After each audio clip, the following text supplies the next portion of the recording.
میں تو سچ کہتا ہوں، چاہے کسی کو کتنا ہی برا لگے۔ ناظرین محترم، یہ جملہ بولنے والے عموماً کم ظرف لوگ ہوتے ہیں۔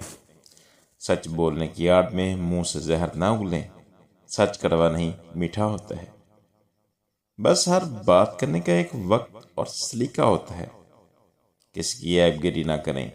ہر شخص کو اللہ تعالیٰ نے تخلیق کیا ہے۔ جب آپ کسی کی عیب گری کرتے ہیں تو اس کی ذات کی نہیں بلکہ اللہ تعالیٰ کی تخلیق کو برا کہہ رہے ہوں گے۔ بعض جملے کتنے کڑوے ہوتے ہیں۔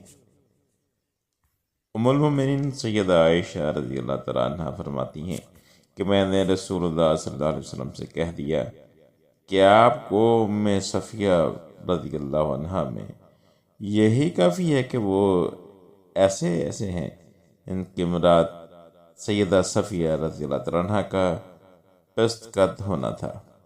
تو رسول اللہ صلی اللہ علیہ وسلم نے ارشاد فرمایا، تم نے ایسا کلمہ کہا ہے کہ اگر اسے سمندر میں ملا دیا جائے تو کڑوا ہو جائے۔